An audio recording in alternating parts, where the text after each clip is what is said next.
Welcome to the Health Coach Nation podcast. My name is Hailey Rowe, and I'm a sales and marketing coach and LinkedIn lead generation service provider. I work with health, life, and mindset coaches and online service-based business owners to help them get more sales, shift their time to the client-generating activities instead of just the busy work, and overcome that social media overwhelm. Let's get into the show. If you're ready to take on your next paying clients, I have good news. My free 4 Basics of Client Attraction and How to Stand Out class is live at haileyrowe.com/client-attraction. In the class, you're going to learn the top 2 traits I recommend for most coaches and entrepreneurs if they really want to turn this into a career. You're going to learn how you can build demand for your services and stop getting crickets on your posts. You're going to learn the sales roadmap I used to improve my sales conversion rate and help my clients do the same. And you're going to learn so much more. So go to haileyrowe.com/client-attraction and get your copy of the class today. Hey, I am live today with the one and only JJ Virgin. She is a triple board certified nutrition expert. She's a fitness Hall of Famer. You may have heard of her. She's launched 2 multi-million-dollar businesses, a 7-figure personal brand. She is the founder of Mindshare Collective, which is a really influential professional community in the health space. And she is a New York Times best-selling author. So she's done a lot more than that, but without further ado, I want to get into some questions because many of the listeners, JJ, are health and wellness professionals, and they want to grow their business and they want to be an expert, but that comes with a lot of lessons and a lot of challenges. And so one of the first things I want to ask you, because you have a podcast that has over 20 million downloads, well beyond 40, I want to know, what have you found when it comes to podcasting that has helped you create engagement and loyal listeners? Like, what do you think is really important when it comes to having a successful health podcast? So I think there's a couple different things. We like predictability and we like novelty. So I'm very clear on what my subject matter is, and I don't go too far off the rails. Like, people know what they're coming to the show for. And early on, I didn't do that. So many of my friends are in the health and wellness space. And so I just was putting my friends on. And even if the topic was completely off from why people would come to my show, I'd still do it. I don't do that anymore because that's not fair to the guest or the listener. So that's the first thing. My shows had a lot of different names. It started out as the JJ Virgin Lifestyle Show because we didn't have a name for it, full disclosure. And then I think it became like Ask the Health Expert. Then we flipped. Oh no, I think it might have started out as the Virgin Diet Lifestyle Show. And then we rebranded it JJ Virgin. Then we made it Ask the Health Expert. And really, when we hit well beyond 40, that has been the most impactful because it's so clear what it is. And again, that's when I just decided, you know what, I'm going to really talk about health and wellness, powerful aging for someone 40 plus. And that's my focus. And I'm not going to deviate from it. And I'll tell you a funny story. I had a midwife who wanted to come on the show. And I'm like, I'm not going to talk about fertility. I'm not going to talk about like, that's not what my audience wants. They want, at all. So I think that's a really important piece, is to get so clear on who your audience is, what they're looking for, what is the problem they're looking to solve, and have that transformation within each show. So they come out of the show and it actually gave them information they could take action on and change, get the transformation because of. I love that. Yeah. And I think it's really key that you brought up staying within your wheelhouse and having maybe boundaries or criteria for who you bring on your show, what you talk about, so people aren't like, wait, 1 minute she's talking about XYZ and the next minute there's a midwife on the. Yeah. I also am really clear too, and this has been a little challenging as well. If the interview wasn't a 5-star, and that could be equally my problem, my fault as the guest. If we just didn't land the plane, I don't air it. Wow. And I used to air all of them, and that hurts you. So if the Interesting. sound quality's off, maybe I had one where we had a time lag delay. I'm like, I'm not going to air these because then they'll say I'm interrupting them and I'm just going to wait, you know. So I used to air all these ones the way I was using my um, software. Somehow it always had this weird little lag, and we always ended up, it sounded like I was interrupting everybody. And so if you read my reviews, it's like she interrupts, and I'm like, oh my gosh. So Mm, we've been really careful about the sound quality, the interview quality, and again, we have multiple people listen, and if it's not amazing, we don't use it. yeah, that's a great point. And it sounds like too, you started the podcast before you felt fully ready, like meaning you changed the name a couple times, you've evolved the podcast. So what would you say to wellness professionals who are like, oh, I can't get started yet because I don't have the perfect name, or, whatever they're Hmm. holding up their decisions by? I had the best mentor at 30. This woman changed the whole trajectory of my career and life. And she said, whenever you're saying something like that, just put right after it so I don't have to. And one of the biggest things that I hear, whether it's starting a podcast, writing a book, speaking, whatever it is, it's, oh, I'm not ready yet. I need X, Y, or Z. And I just think that's an excuse. Yeah, that's a great point. Yes. So one of the other things that you've done on your journey is speak on stages, and you have, spoken both on the health side of things and on the business side of things, and have been a part of events with people like Tony Robbins or Gary Vaynerchuk. So I'm curious, out of all these people you've met throughout the years, is there any surprising lesson that you took from one of those people who you've worked with throughout the years, outside of the health industry, that has really stuck with you, or that was kind of a unique thing that you learned? Hmm.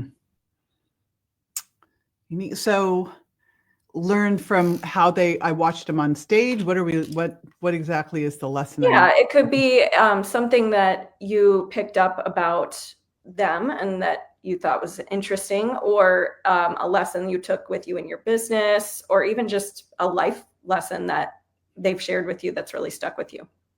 Yeah, I'll tell you what's been interesting. So I've had the opportunity to share the stage with quite a few people. And one of the big things, and I heard Naveen Jain say it, and he came and spoke on our Mindshare stage, but I'd heard it before that by Dan Kennedy, and it was this idea that if it works in one industry, it works in another. So quite often, like I went and spoke on one stage purely because Seth Godin was speaking, and I wanted to meet him because I'm a huge fangirl. And you hear him teaching all of these lessons, and I think in the health space we might say, oh, that won't work for us in health. But the reality is, if it works in one industry, it works in pretty much all industries. We might just have to modify things so that we don't get sued, right? So we stay within our legal parameters. But Naveen Jain said something interesting, and he said, quite often, and I'm sure you've heard other people say this, but I just think of him. He's the last person I heard say it. Quite often, if when someone comes in to solve the problem, it'll be someone outside the industry. And I think it's that idea that the same type of thinking that created the problem isn't going to be the thinking that gets you out of the problem.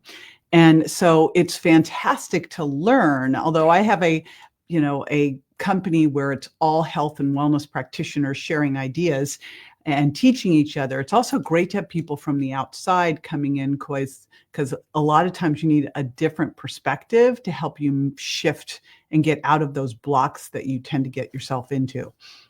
Yeah. Yeah. There was a book actually I read. It was called Piranha Marketing, and it was about, Mhm. it was Joe Polish, and he had I think it was a carpet cleaning business. Yeah, Joe's a But good friend.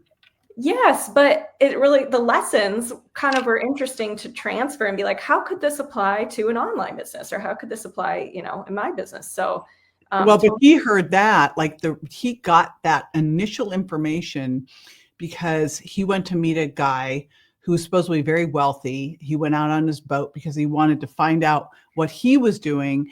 And basically he wanted to dump his carpet cleaning business and do whatever he was doing, because he was convinced it wasn't the business, it was whatever he was doing. And what the guy told him was, are there successful carpet cleaners out there? And Joe said, yes. He goes, then it's not the industry, it's you.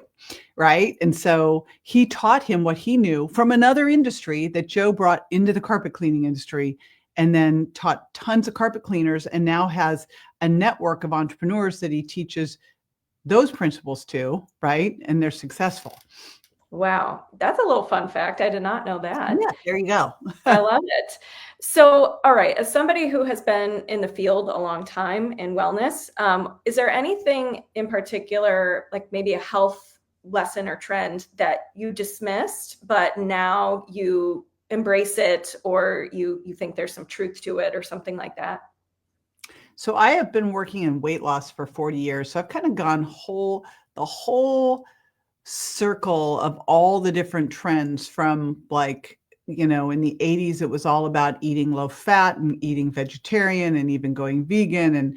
But for a long time in there, I have a quote, your body's not a bank account, it's a chemistry lab. And I was really focused on, it's while calories count, it's where they come from counts more, and not focus as much on the calories. And I'll tell you, I've really come to the point where it's your body's a bank account, a chemistry lab, and a history book. And we have to look at all of these things, because too much healthy food's unhealthy. I mean, you could eat, all these healthy choices. Say you're eating, blueberries and avocado and wild salmon and nuts. But if you're eating 5,000 calories a day of them, you're going to have a weight problem, right? So I think we have to look at all of these things and not just dismiss one side of it. Yeah, absolutely. I like the history book, bank account, and chemistry lab, all the above. History book because of stored trauma and toxins. Oh, okay. Yeah.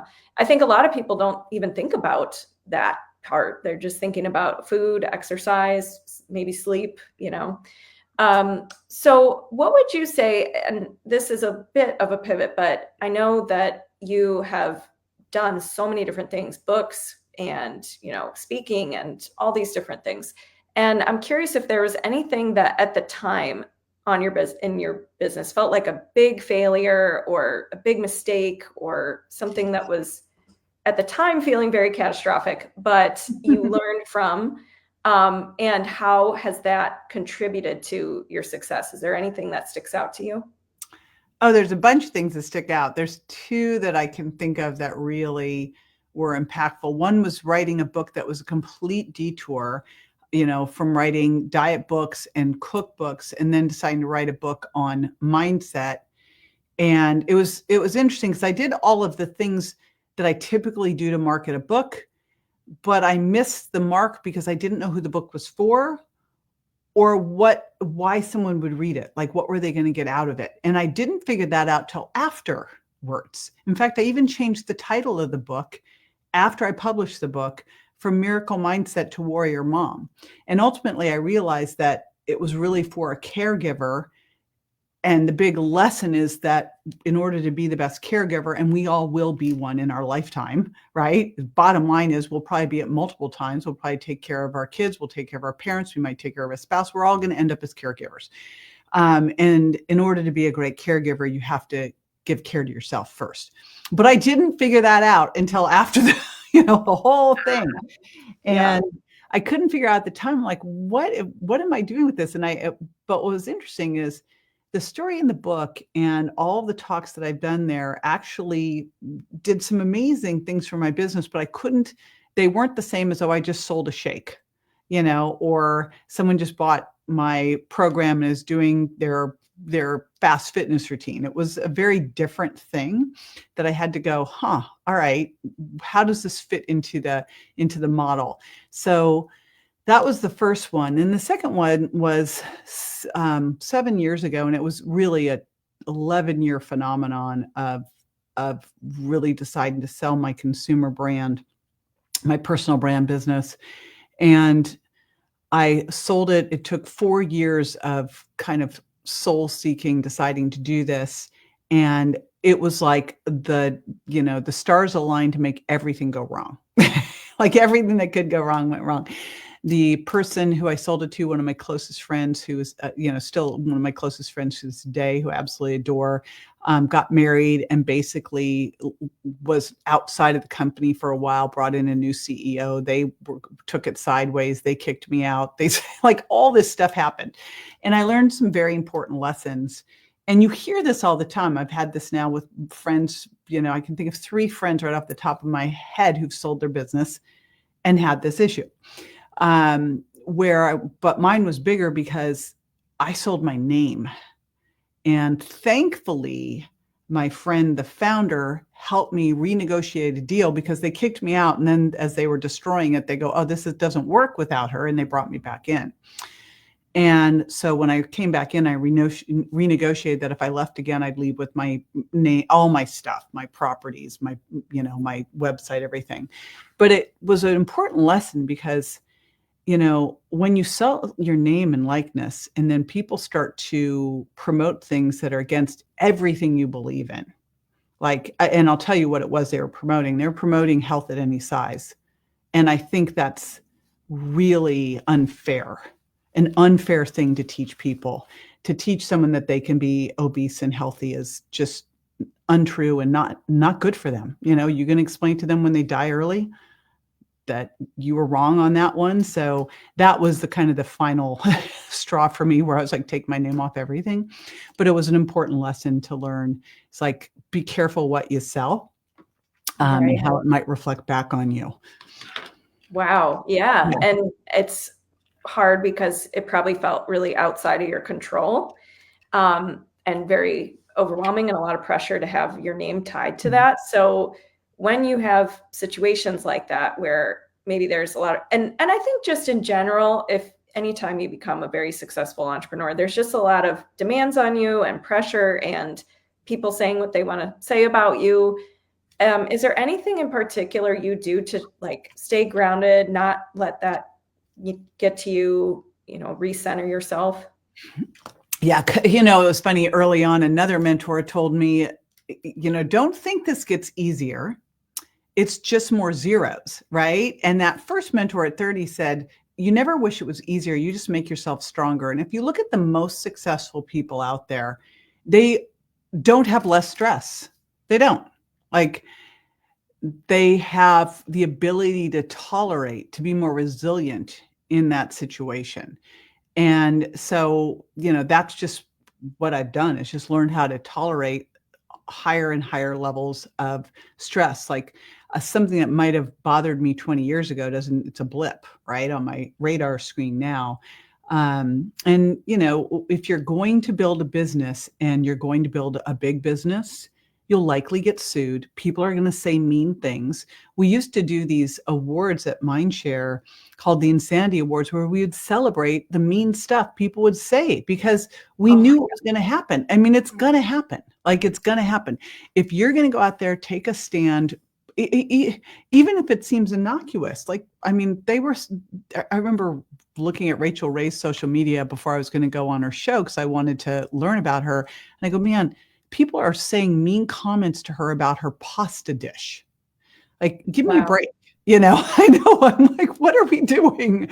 But it's just like the people who write the mean reviews on Amazon. And if you go to their little profile, you see all they do is write mean reviews. They're just mean people, right? There's mean, nasty people. They're out in the world, right? Yeah. Oh my gosh. That is very true.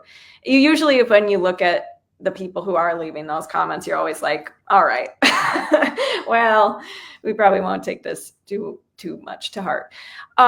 Okay. And then you did mention your book, one of your books, you've had many, but you have The Warrior Mom, which was sharing lessons from a personal challenge you went through. And I think a lot of health coaches listening have their own personal challenge or thing that they're going through in their life that a lot of times drives them to be a health coach and want to help people.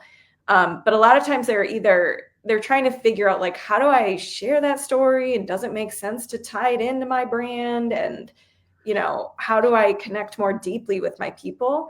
So I'm curious, do you have any advice for how, if they want to figure out how they can share their experience and they're trying to figure out does this apply to my people? Is this even worth sharing? Who am I to share this? Any advice when they're feeling a little stuck in that phase? Yeah. So go look at Lisa Nichols' work, because she is the queen of telling amazing stories. And what you'll find is that people, more than ever, remember when you used to go to a doctor and you would never know them personally, and they're in a coat and they've got a stethoscope, and now, like, they're on Instagram, like in their kitchen showing you stuff. Like, so we're in a very different situation where people want to connect with people they know, like, and trust. And vulnerability is the fastest way to connection. It doesn't have to be like my son, who got hit and nearly died, when hit by a car at 16, nearly died, severe traumatic brain injury. And everyone wanted me to go into now brain injury recovery. And I'm like, I don't want to go into brain injury recovery. I want to work in weight loss. That's what I like. I'm going to help my son, and I helped my son get through that, but I wasn't going to start, a business on that. A very well-known person was like, let's write a book together. I'm like, I don't want to write a book on recovering brain injury. So, however, that story is a story I very often use when I'm doing talks, because what it showed was, during that time, mindset underlies everything. If you believe you can't, you can't. And if you believe you can, you can. I mean, thoughts create, we know that. And the only limitations are the limitations in your mind. And what I use that story with is really to talk about how, thoughts create, that you're stronger than you think, and that you really need to put yourself and your self-care at the top of your of your world in order to do all the things you want to accomplish in life. So there's ways I figured, I segue it. It's not a story about what you need to do to recover from a traumatic brain injury. It's a story of a mom in a very desperate situation and what I had to do in order to get through that. And you can always find an angle in a story that will tie into what you're talking about. But I think the most important thing you can do, in fact, very early on when you're connecting, whether it's one-on-one or better yet, when you're speaking, is once you've got that credibility, the next step really is to show them who you are. Because if you just stay up there with all that credibility and you're all these amazing things and you never show them the struggle, they'll tune out, right? They're going to go, oh, well, I don't need to really listen to what she's saying because it was easy for her. They'll paint a whole story of why they can't do it and it would be easy for you. But if you show them that you're just like them, that you have struggles too, because ultimately, even though our stories are very specific to us, and in fact, the more specific you can get, the more other people will grab hold of that and start to think about their own story, even if it's entirely different, right? It makes you relatable. Yeah. And you can do that even in little ways. Like, I've seen you, I think, post when you're traveling and like things didn't go perfectly and you were out. I don't even remember what it was, but I think I saw some time and I was like, oh, well, look at this. She's pivoting her plan and she's sharing what she's doing. And I can relate to that. And so it doesn't have to always be like a huge story. Sometimes it's just in little ways showing, like, a lot of times it's a little way. I think I was blowing up, that idea that we always have, because you look at people and you go, okay, look at their perfect morning routine. And the reality is, I might get that morning routine in the way I imagine I'm going to do the morning routine, like once a week. yeah. Then I have the morning routine, like, I'm going to get up this morning and meditate. Well, the dog I have a new puppy. So we have 3 dogs and one's a new puppy. And that puppy is like not going along with this. So what are you going to do? Like, you have a crazy puppy that's jumping all over you and you're trying, like, so you just do the best you can. But this idea, I feel like the way we are presented things on social media of like, I get up at 5 a.m. and I see the sunlight. And then it's like, oh, come on. Really? Every day you do that? Come on. Yeah. Yeah. So about the morning routine and health and wellness, this is something that you embody so well. And I'm sure you get tired of people talking about your arms, but you have very muscular arms and you're very fit. And I'm curious, what does aging powerfully, because this is a big part of your message, what does that really mean for you? So the reason that I call it aging powerfully is because as we age, we start to lose muscle. Starting at like age 30, we start to lose 3 to 8% of our muscle mass a decade. It's like up to 1% a year, but it's twice as much strength and 3 times as much power because we're losing this fast twitch muscle fiber. And so as I was really digging into, turning 60 And I realized a couple of years ago, I'd been all fired up to turn 50. I had all these cool things that I had for goals. I hit them all. I'm like, this is fantastic. And then I didn't pay attention. I never reset, and I didn't pay attention to 60. In fact, I was kind of in this state of denial about it. I was just pretending it wasn't coming up. And as it got closer, I was like, just in denial. And then one day I was trying to open a jar and I couldn't open the jar, and which sounds like no big deal unless you know the literature, which says that grip strength is like one of the biggest predictors of all-cause mortality because it's a proxy for overall strength. And I'm thinking, wait a minute, I've been going to the gym. I've been lifting weights since I was 16 when I started to lift with the high school football team. Like I've always lifted, and I'm having trouble opening jars. What the heck? And that's when I got this, like, I'm going to be in the best shape of my life at 60, game on. What do I need to do? But the focus really, if you start to unpack it, is okay, it's really about fast twitch muscle fibers. But then I had this bigger idea, and it actually happened this summer. I was out in Concord, Massachusetts, studying the transcendentalists. So I was out at Thoreau or Emerson's house, and I was sitting on this rock at the manse, and I had this realization. I looked over at my husband and I go, this book on powerful aging I'm writing is really a manifesto, because it's much more than, women getting stronger. It's about getting more powerful in your life. It's about how you show up. And you find that, like, as you start to get stronger at the gym, I mean, what does working out teach you? It teaches you that you can do hard things, right? That is like the big lesson takeaway. You can do things that hurt, and you can get stronger, and you can do them over and over and over again, right? And improve. Yeah, amen. That's why I love working out, and it's never hard to get me to go to the gym. It's just because I love it, and you leave feeling like you can take on big things. And I think it is one of the best habits. So what about when we age, and a lot of the people listening, they work with like the perimenopause niche or menopause niche as health coaches. What are maybe 3 things you wish that women would improve to age more gracefully and powerfully?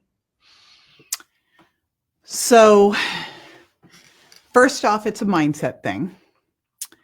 We know people overall who are excited, positive about aging, live 7.5 years longer than those who aren't. So the first thing is to really paint that picture of what do you want your life to be in your 60s, 70s, 80s, 90s. And I think of Dr. Peter Attia's centenarian decathlon, like really helping his patients go, what do you want to be able to do? And so if you start to think that way, plan for it, like plan out, okay, here's where I want to be traveling. Here's the things I want to be able to do. Well, I know for me, my husband and I love to travel. We travel about 75% of the time. And we also travel heavy. Like we literally, and we'll do this internationally. We bring a coffee maker and, all our supplements. And so if the luggage is, you can bring 2 suitcases at 70 pounds. We have 2 suitcases each at 70 pounds, and our carry-ons. So I call it CrossFit, luggage CrossFit, the way we are at the, right? Because we go on trains, we're like hoisting this stuff all over the place. And so I know that I've got to be able to take a really heavy suitcase, because, the other thing is sometimes you'll end up flipping onto Southwest, and all of a sudden you have to figure out a place to put all that heavy stuff. So now it's in your carry-on, and you got to throw your carry-on in your overhead.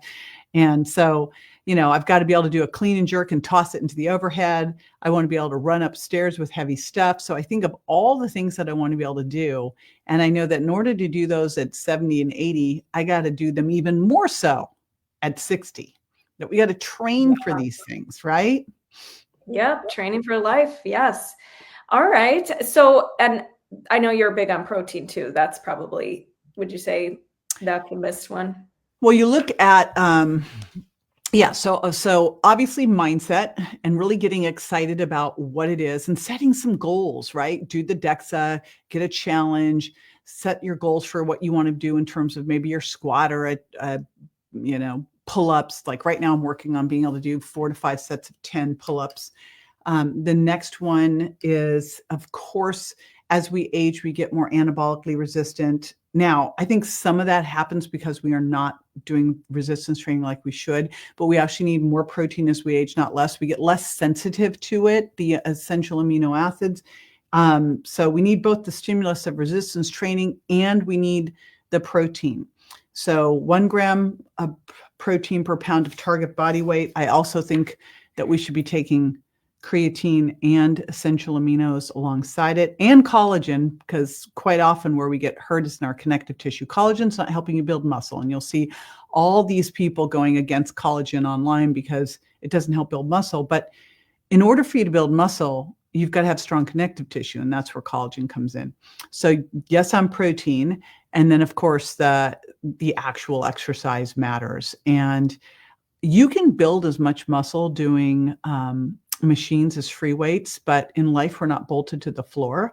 And I really look at what I do at the gym and how it's going to transfer into what I do in life. And I'll tell you a really cool thing that I just added in that I will credit Gabby Reese, because I didn't think of it. She taught me it. And I was like, that's the smartest thing I've heard. And what she taught me was do balance training when you're fatigued. So what I will do is I'll do really heavy weight workout or a really hard high intensity functional training workout. It's a variation of HIIT. And then after that, I do some yoga poses that literally I'm falling over. But that's where I put the balance piece in. Yeah. That's smart. Yeah, I love that. So this has been super helpful. And thank you again for coming on the Health Coach Nation podcast. Where can people connect with you and learn more about you?